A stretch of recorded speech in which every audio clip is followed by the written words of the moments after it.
안녕하세요. 말씀과 함께 새롭게 오는 소망의 아침입니다. 복음은 거의 믿음이 아니라 인생 전체를 맡기는 온전한 믿음, 온전한 순종을 요구한다는 것이 오늘의 핵심 메시지입니다. 사도행전 26장 19절로 32절까지 말씀을 본문으로 하여 거의 믿음인가 전부를 맡기는 순종인가 라고 하는 주제로 함께 은혜를 나누기를 원합니다. 사도행전 26장은 바울의 마지막 공개 변증과도 같은 장면으로 마무리됩니다.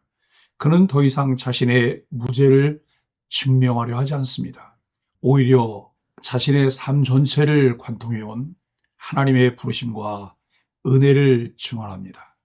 이 자리에는 왕 아그리빠와 총독 베스도 그리고 여러 고위 인사들이 함께 앉아 있습니다. 겉으로 보면 바울이 신분을 받는 자리처럼 보이지만 실제로는 복음이 그들을 신문하는 자리입니다. 지난 본문에서 우리는 바울이 복음을 설명하는 데서 멈추지 않고 자신의 인생을 열어 복음이 자신을 어떻게 붙잡았는지를 증언하는 모습을 보았습니다. 오늘 본문은 그 증언의 결론부로서 복음을 들은 사람들이 어떤 반응을 보이는지를 보여줍니다. 이 반응을 통해 성경은 우리에게 묻습니다. 너는 복음 앞에서 어디까지 왔는가? 복음은 사람을 중립에 머물게 하지 않습니다. 이해하거나 거부하거나 순종하거나 미루게 만듭니다.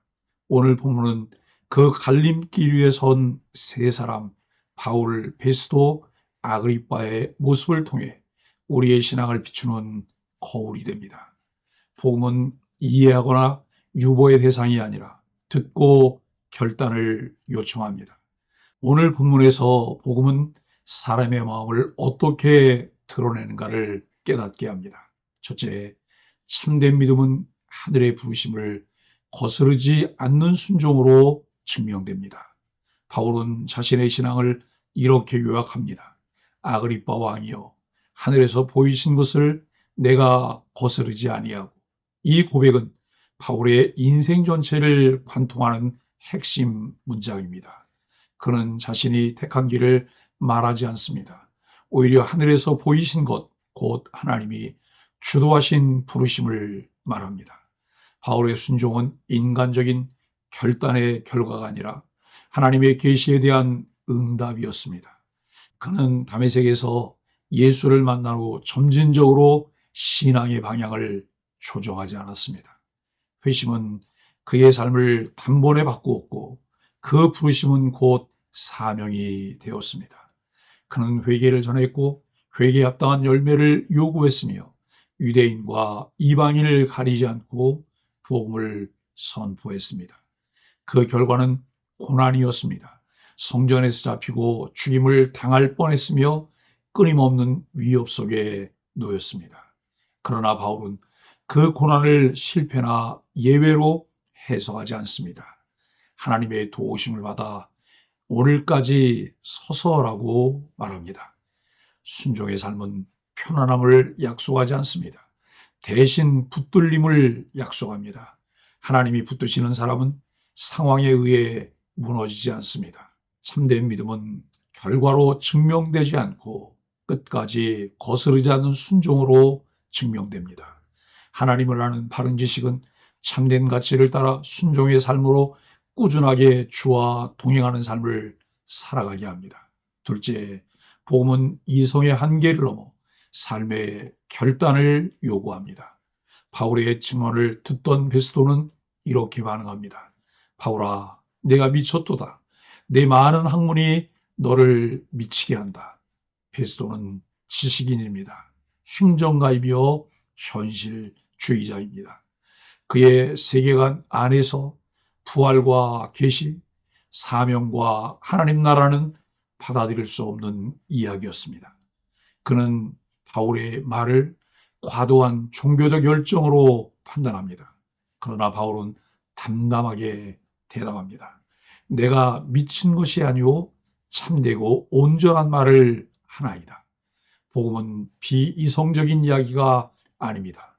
그러나 이성만으로는 다 도달할 수 없는 진리입니다. 복음은 설명의 대상일 수는 있지만 결국에는 결단의 요청으로 우리 앞에 서게 됩니다. 복음은 하나님 나라의 삶의 방식이며 하나님 나라의 신비입니다. 복음은 이성의 한계를 넘어 삶의 결단을 요구합니다. 바울은 여기서 대화를 아그리빠 왕에게로 옮깁니다. 아그리빠 왕이여, 선지자를 믿으시나이까? 믿으시는 줄 아나이다. 아그리빠는 성경을 아는 사람입니다. 그는 전혀 모르는 이방인이 아닙니다. 바로 이 점에서 복음의 긴장이 발생합니다.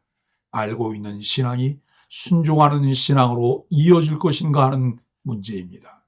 거의 믿을 것 같은 지식의 문제가 아니라 그 믿음에 자신의 전부를 맡기고 양도하는 순종을 요구합니다. 셋째, 거의 믿음은 감동이지만 구원에 이르지 못한 자리입니다. 아그리빠 왕은 이렇게 말합니다. 내가 적은 말로 나를 그리스도인이 되게 하려 하는도다. 이 말에는 흔들림이 있습니다. 그는 복음의 진지함을 느꼈습니다. 그러나 그는 그 자리에서 결단하지 않습니다. 그는 거의 믿는 자리에 머뭅니다. 문제는 성경 어디에도 거의 믿는 신앙이 구원의 길로 제시되지 않는다는 점입니다. 바울의 대답은 매우 담대합니다. 말이 적으나 많으나 나와 같이 되기를 하나님께 원하노라. 바울은 왕 앞에서 죄수의 몸으로 말합니다. 당신도 나처럼 되기를 원합니다. 복음은 언제나 관계 역전을 일으킵니다.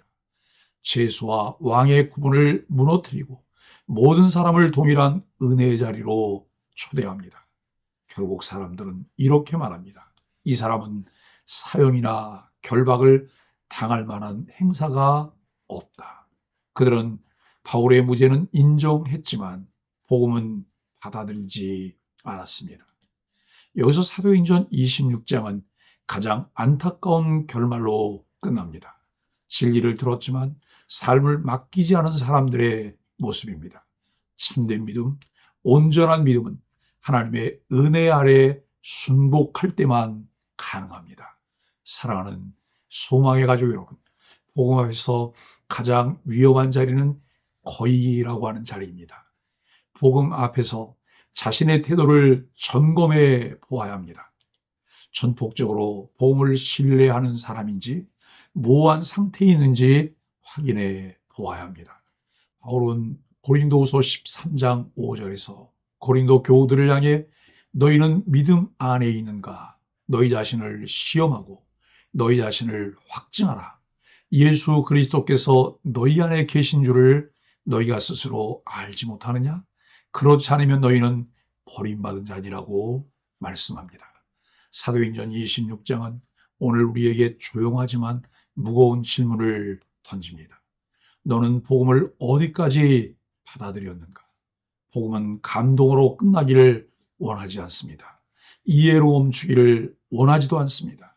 복음은 우리의 인생 전체를 요구합니다. 그리고 그 요구는 부담이 아니라 은혜의 초대입니다.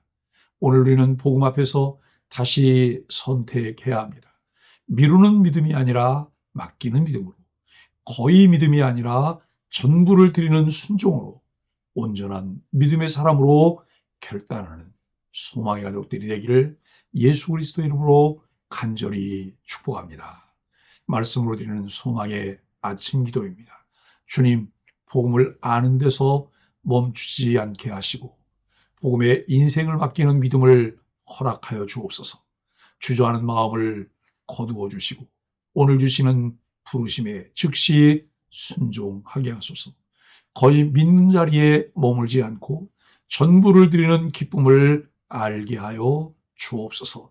예수님의 이름으로 간절히 기도합니다. 아멘.